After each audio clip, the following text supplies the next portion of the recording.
My name is Eric. I am 70 years old. This story still gives me goosebumps. Let's begin. My son's voice still echoes in my ears, sharp as the sun that burned above us. I don't need extra mouths to feed in my house. That was the last thing he said before the car door slammed, before the roar of his engine faded into the heat of the highway. I stood there, 70 years old, sweat running down my back, the July air heavy enough to choke a man. The road stretched flat and merciless in both directions, no shade, no mercy. My knees wobbled, and for a moment I thought I might fall right there on the asphalt. But I didn't. Not yet. 42 years I had raised him. Fed him, clothed him, worked double shifts so he could go to school with new shoes while I wore the same pair until the soles split.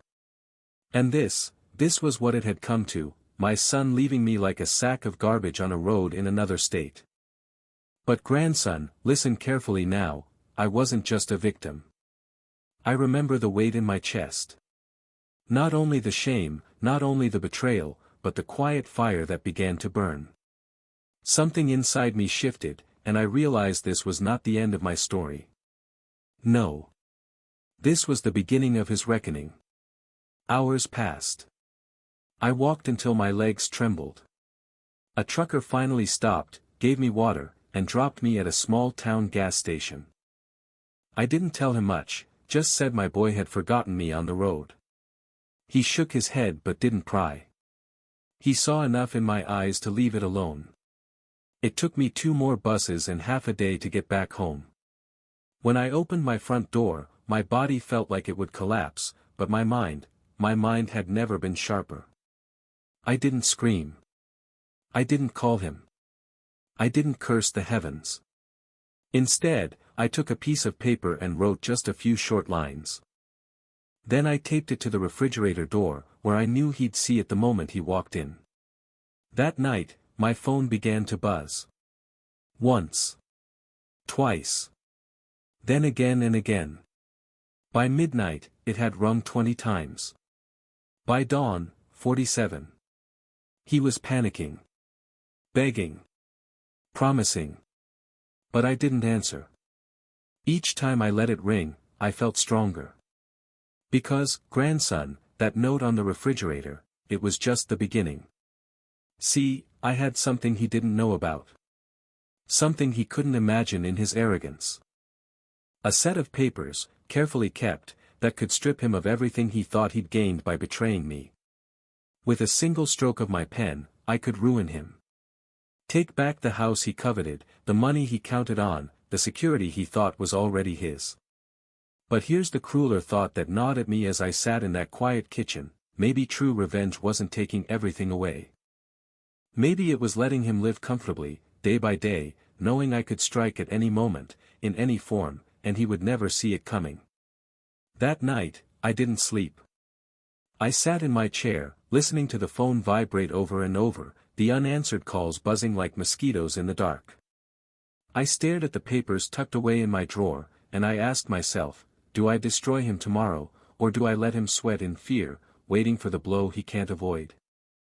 And that's where the first night ended, grandson. With me holding the power, his voice crying through the wires, and the weight of my decision heavy as stone.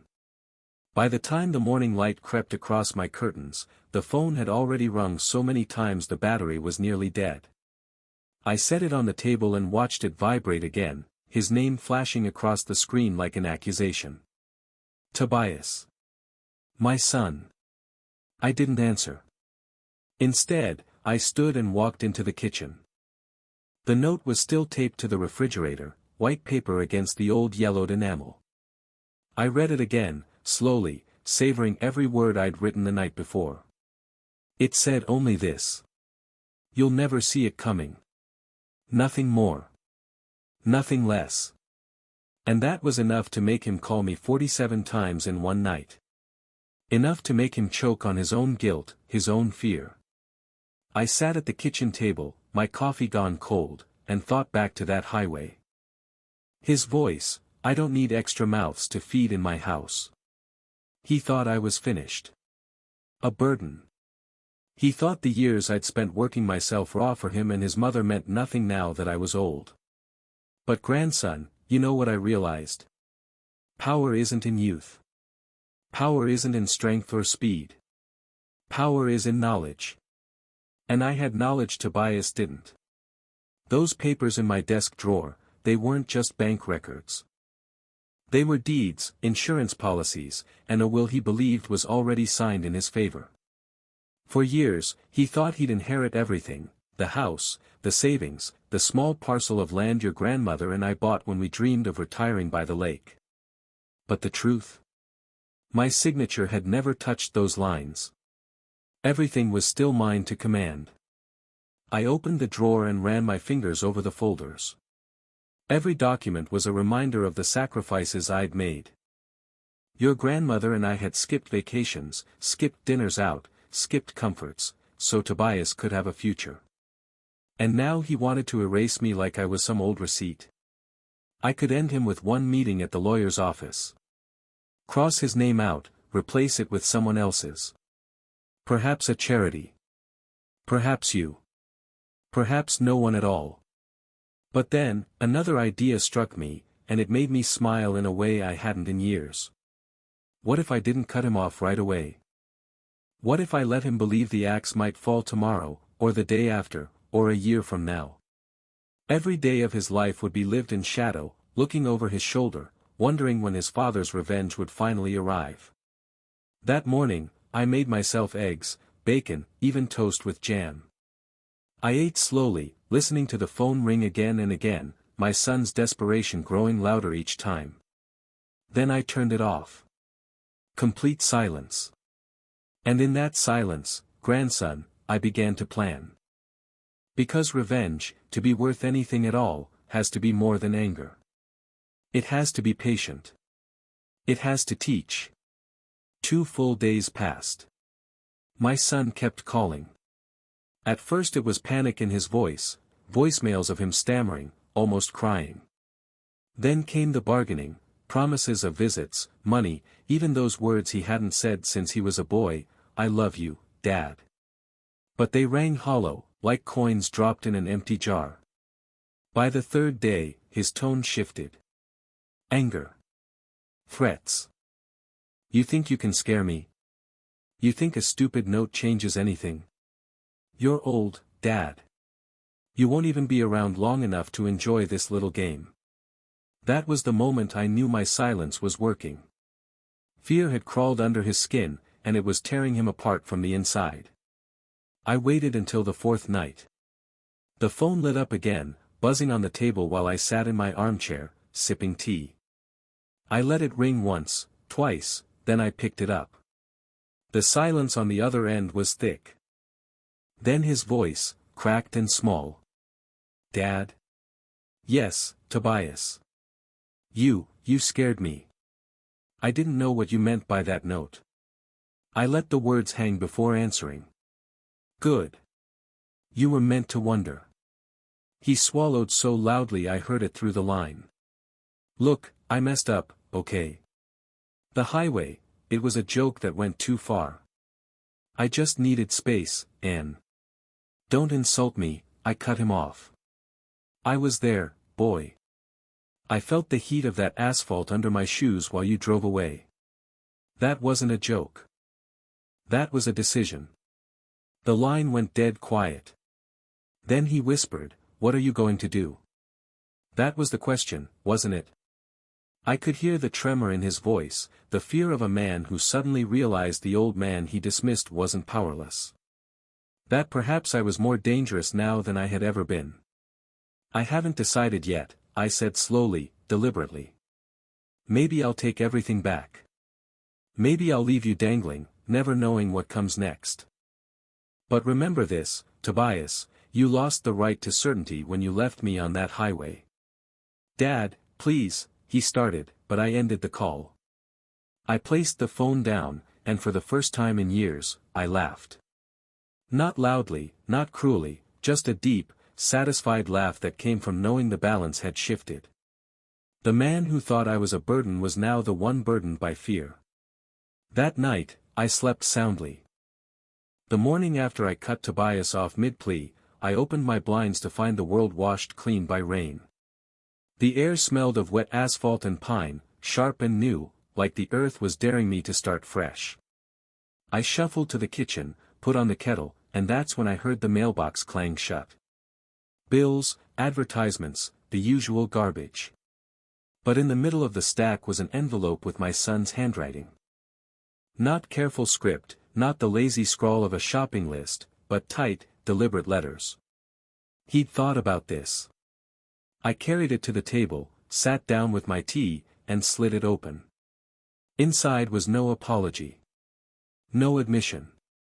Instead, it was a legal notice, drafted by a lawyer, but clearly commissioned by him.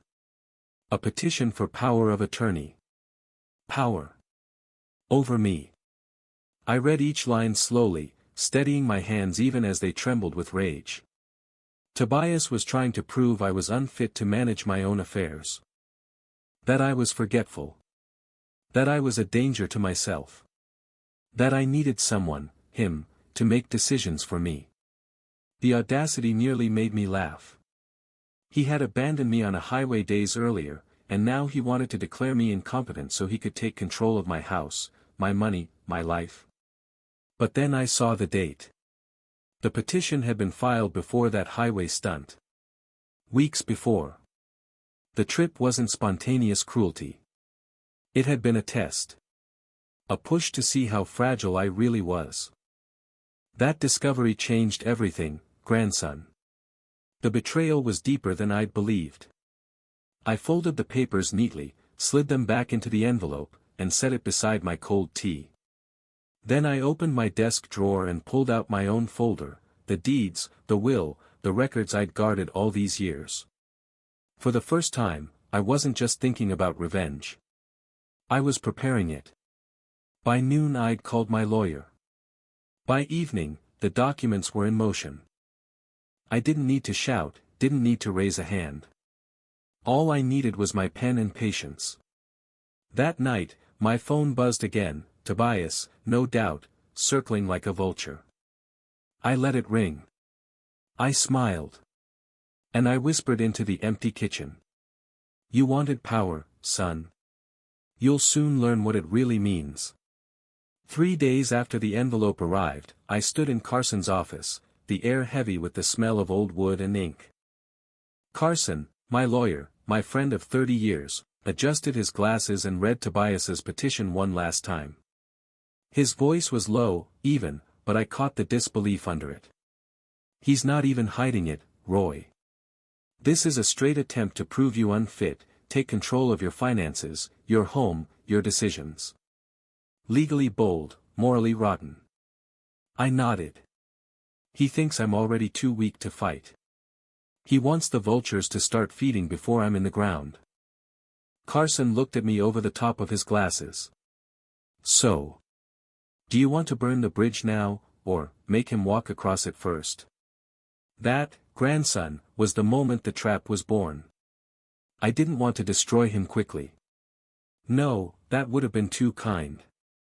I wanted him to believe he was winning.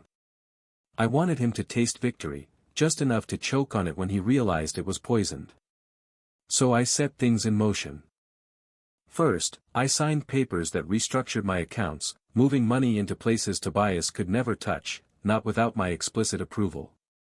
Not hidden, legal, transparent, airtight. Then I made changes to my will, carefully worded, witnessed, and sealed. If Tobias ever thought he'd found a way to seize what was mine, he'd only discover that he had been written out entirely. When Carson slid the folders across the desk for my signature, I took my time. I signed slowly, firmly, pressing the pen so hard into the page that the paper groaned beneath it. Each stroke of my name felt like a hammer driving nails into the coffin of Tobias's schemes. By the time I left that office, the trap wasn't just baited, it was waiting, jaws open, teeth sharp. That evening, as I expected, Tobias called again. I let it ring 3 times before answering. His voice was smooth, too smooth, like honey poured over rotten meat. Dad. I've been thinking. I overreacted. The whole highway thing, the paperwork, everything. I was stressed. I didn't mean any of it. I sat in my chair, staring at the old photograph of your grandmother on the mantel. I let him talk, pouring sugar into his words. He promised dinners together, family time, help around the house. He even used the word trust, as if he hadn't already shattered it into pieces. I gave him nothing in return but quiet hums, small acknowledgments. Enough to keep him talking. Enough to let him believe I was softening. Finally, his voice dipped lower, cautious. "Dad, there's something coming up at Carson's office next week. Just routine, some forms that need signing. It'll make everything easier, I promise. Can you come with me?" There it was, his move. He thought I was cornered, thought I'd stumble into the trap he'd set. But grandson, here's the truth he never saw: he wasn't the hunter. He was the prey. "Yes," I said, steady as stone. "Tell me when, and I'll be there." He exhaled with relief, thinking he'd won. "Good. Good. I knew you'd see reason." When I hung up, I leaned back in my chair and closed my eyes. The silence of the house pressed around me, but instead of loneliness, I felt power. I had turned his own scheme inside out. He believed he was walking me into his trap, but every step was leading him deeper into mine. That night, I slept better than I had in years.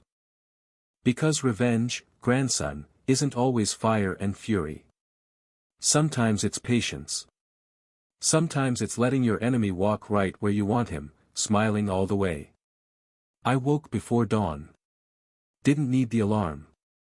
My body was heavy, but my mind was clear. I shaved, polished my shoes, and pulled out my best gray suit, the one I'd worn to your grandmother's funeral. It still smelled faintly of cedar from the closet, still carried the weight of that day, of endings and beginnings. I wanted Tobias to see me not as the frail old man he thought he could bury alive, but as his father, upright, sharp, unbroken. When I arrived at Carson's office, the air smelled of lemon polish and old paper. The building itself had an air of permanence: brass door handles, oak floors that creaked with memory, walls lined with books that had decided the fate of men for generations. Carson was already there, organizing files into neat stacks. He greeted me with a nod, calm but watchful. Then the door opened, and Tobias entered. He strode in with the confidence of a man who thought the world was already his. His suit was new, far too expensive for a man who'd borrowed money from me a dozen times. He wore cologne so heavy it clung to the air like arrogance. He smiled, not the smile of a son, but the smirk of a gambler who thinks he's holding the winning hand. "Dad," he said warmly, too warmly. "Glad you could make it." I didn't return the smile. I simply nodded and took my seat across from him. Carson cleared his throat, his professional mask slipping into place. He slid a stack of papers toward Tobias. "These are the documents you requested." Tobias leaned forward, scanning the pages. His eyes flickered greedily over the words, though I could see he barely understood them. But to him, it wasn't the details that mattered, it was the prize. He tapped the page with a manicured finger. "So once Dad signs here," he said smoothly, "I'll be able to manage his estate, right?" Carson glanced at me, then back at Tobias. His voice was steady, but I caught the faintest trace of irony under it. "Well, that depends." "Depends?" Tobias frowned. "Yes," Carson said. He leaned back in his chair, folding his hands. "Depends on whether these are the right papers. Because, you see, your father came to see me last week." The words landed like a hammer. Tobias blinked, confusion cutting through his smug mask. He looked from Carson to me, waiting for one of us to laugh, to say it was a mistake. Neither of us did. I leaned forward, resting my palms on the desk. My hands were old, veins raised like roots, but steady. Strong. "I know about your petition, Tobias. I know you tried to declare me unfit, to to strip me of everything I worked for. But what you don't know is that the documents you're holding aren't what you think. His lips parted, his voice cracking. What do you mean? I locked eyes with him, steady as stone. They don't give you control. They erase you. With one signature, you forfeit your claim to everything, the house, the savings, the land. All of it. The blood drained from his face. His hand trembled as he lifted the first page, scanning frantically, eyes darting over the dense legal language he couldn't parse. Carson spoke softly, almost kindly. Your father made his wishes clear. It's all legal. Ironclad. Silence filled the room. Only the clock ticked, each second stretching like an eternity. Tobias's voice finally broke the quiet, weak, desperate.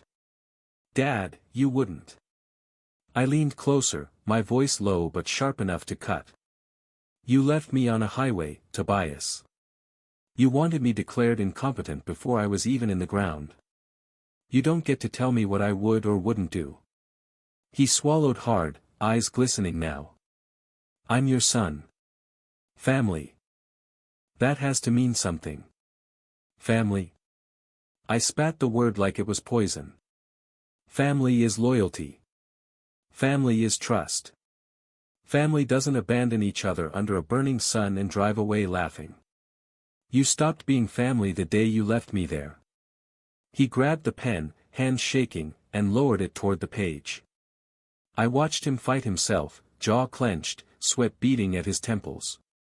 The tip hovered just above the line, and then he froze. He couldn't do it.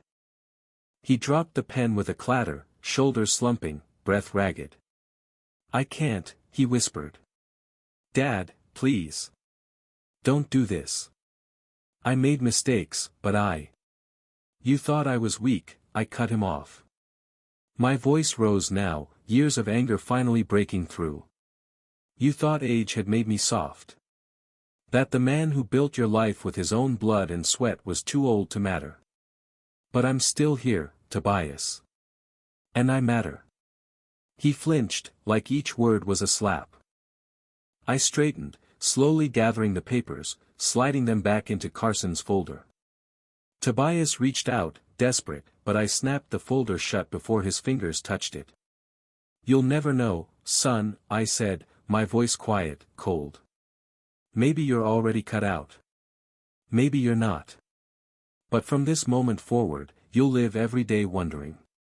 And that fear, that doubt, will be your inheritance. He stared at me, broken, trembling. The room seemed smaller now, the ticking clock louder. Carson said nothing, only leaned back and folded his arms, watching as if judgment had already been passed. I stood, straightened my jacket, and walked to the door. At the threshold, I looked back once, meeting my son's hollow eyes. You wanted control of my life, Tobias. Now I have control of yours. Remember that. And then I left him there, pale, trembling, surrounded by silence. That night, at home, the phone lit up again and again. Tobias's name, glowing in the dark. I let it ring. Each unanswered call felt like a victory, a reminder of the shift. For the first time in years, I slept without fear. Because, grandson, the man who had left me to die was now the one haunted by the unknown. The room smelled faintly of lemon polish and old paper, but under it I could catch the sour tang of my son's fear. Tobias sat stiff in the leather chair, the stack of documents spread out like a mirror reflecting his own greed back at him. Carson leaned on his elbows behind the desk, silent, eyes flicking between us like he was watching a courtroom drama unfold. The pen lay in front of my boy, silver, heavy, the kind of pen a man uses when decisions cannot be undone. Sign it, I told him. My voice was calm, steady, the same tone I'd once used to tell him to finish his homework, to take out the trash, to be a man. Or walk away knowing you've lost everything. He stared at me, his lips working, no sound coming out. Then finally, a whisper, Dad, you wouldn't. Oh, but I would. I leaned forward, placing my hands on the desk. My knuckles looked swollen, veins standing out like old roots, but my grip was steady. You left me on a highway to die. You filed papers behind my back to steal my life before I was gone. You don't get to stand here and tell me what I would or wouldn't do. Tobias's eyes darted to Carson, seeking some crack in the lawyer's face, some reassurance. But Carson only raised an eyebrow and said, "Your father's within his rights." I saw it then, grandson, the way Tobias's shoulders sagged, the way the fight drained out of him when he realized no one in that room was on his side. He was alone, the way he had left me alone. "Family," he muttered, shaking his head. "We're still family." "Family is loyalty," I said. My voice shook now, but not from weakness, from the fury I'd kept bottled up since that burning highway.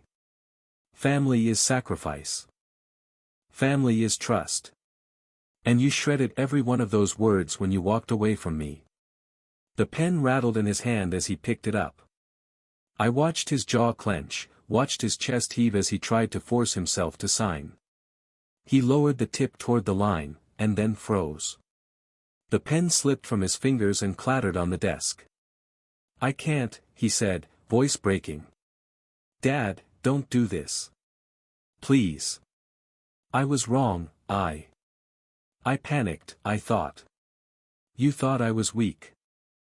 I cut him off, leaning closer so he could see the steel in my eyes. "You thought 70 years had dulled me. That the man who built your future with his own hands was too old to protect himself. That's what you thought." He swallowed hard, and for a moment I saw not a grown man, not the schemer who tried to erase me, but the boy he used to be, the boy who hid behind me when thunderstorms cracked the night sky, the boy who cried when his dog was buried in the backyard. And for one fleeting moment, grandson, I almost broke. Almost. But then I remembered the heat of that asphalt, the sound of his car speeding away while my chest heaved for breath. I remembered the lawyer's petition in my mailbox, weeks old, showing he'd been planning this long before his little joke. And the pity died in me like a candle in the wind. I gathered the papers, slow and deliberate, and slid them into Carson's folder. Tobias reached out, desperate, but I snapped the folder shut before his fingers touched it. "You'll never know, son," I told him, my voice quiet, low, cutting deeper than any shout could. "Maybe you're already cut out of everything. Maybe you're not. But from this day on, you'll live every hour of your life wondering. And that fear, that doubt, that's your inheritance." He sat frozen, pale, lips parted like a man gasping for air. His hands trembled on his knees, but he said nothing. I stood, straightened my jacket, and turned toward the door. At the threshold, I paused and looked back just once. "You wanted control over my life, Tobias. Now I have control over yours. Remember that." And then I left him there, in that silent office, with Carson staring down at him and the ticking clock marking the start of his new life, a life lived in uncertainty, in fear, in the shadow of a father's revenge. That night, grandson, I sat in my old chair, the phone buzzing again and again. Tobias's name lit the screen like a warning flare, but I didn't answer. I just let it buzz, and with every unanswered call, I felt younger, stronger, more alive. Because I'd taken back what he thought was gone forever, my power. The days after the showdown blurred together at first. The phone still lit up with his name, but the rhythm changed. No more frantic, back-to-back calls. Instead, once in the morning, once at night. As though he was pacing himself, trying to stretch out the thread that bound us before it snapped. His voicemails were a gallery of shifting faces. One message would be dripping with rage. "You're destroying this family, Dad. You'll regret this." The next would be pitiful. "Please, I'm your son. Don't shut me out. I swear I'll change." And sometimes, the strangest of all, casual, like nothing had ever happened. "Hey, Dad, just checking in. Weather's been nice this week." Each one left me with a different taste in my mouth. Some bitter, some sweet, some like ashes. Meanwhile, I lived quietly. My hands were busy again, hammering new boards into the porch railing, digging weeds from the garden bed, patching the shed roof that had leaked since last winter. For the first time in years, I wasn't bending over backward for anyone else. I was tending to my own life, my own home. And it felt good. But at night, when the tools were set aside and the house grew still, the weight of choice pressed on me. The papers sat in the drawer, neat and waiting. The will, the deed, the accounts. A lifetime of sweat and sacrifice bound in folders. All it would take was my signature to cut Tobias out completely. He would be finished, stripped of everything he thought he owned by birthright. More than once, I sat at the kitchen table with the pen in my hand. The clock ticked loud, the refrigerator hummed, and I stared at the line where my name belonged. My hand shook, not from age, but from the knowledge of what it meant. I thought of your grandmother, grandson. How she used to rest her hand on mine when I grew too stern. Don't give her so much that she forgets to be grateful, she'd once said about our daughter. What would she say now, seeing our boy reduced to this? Would she want me to strike hard, or to forgive? And I thought of Tobias as a child. Him racing through the sprinkler in the yard, shrieking with laughter. Him clutching my arm at the fair, fireworks bursting overhead, his face lit with wonder. Him crying into my chest the night his dog was buried in the backyard. That boy, did he still live somewhere inside the man who had left me to die on the highway? It was then I realized, signing those papers wouldn't answer that question. Nothing would. So I slid the folder shut. Left everything as it was. And that became my weapon. Because revenge doesn't always need fire or finality. Sometimes the cruelest blade is doubt. Tobias would never know if his future was safe or already lost. Every time he lay his head on the pillow, he would wonder, did Father erase me today? Will the axe fall tomorrow? Or has it already fallen, and I just don't know it yet? That uncertainty would eat at him more than poverty ever could. That was the inheritance he earned. But grandson, here is the truth that gnaws at me in the dark. Revenge is a double-edged thing. It gave me back my strength, yes. It reminded him I wasn't weak. But every time I picture him, it isn't the man with the expensive suit and greedy eyes I see. It's the boy I once carried on my shoulders, the boy who thought I could protect him from anything. And I ask myself, did I punish the man he became, or the child he once was? I don't have that answer. Maybe I never will. So I live with the silence. And so does he. And that, grandson, is where it ends. Not with triumph, not with ruin, but with a shadow hanging between us. A shadow that will stretch over the rest of our days, his and mine.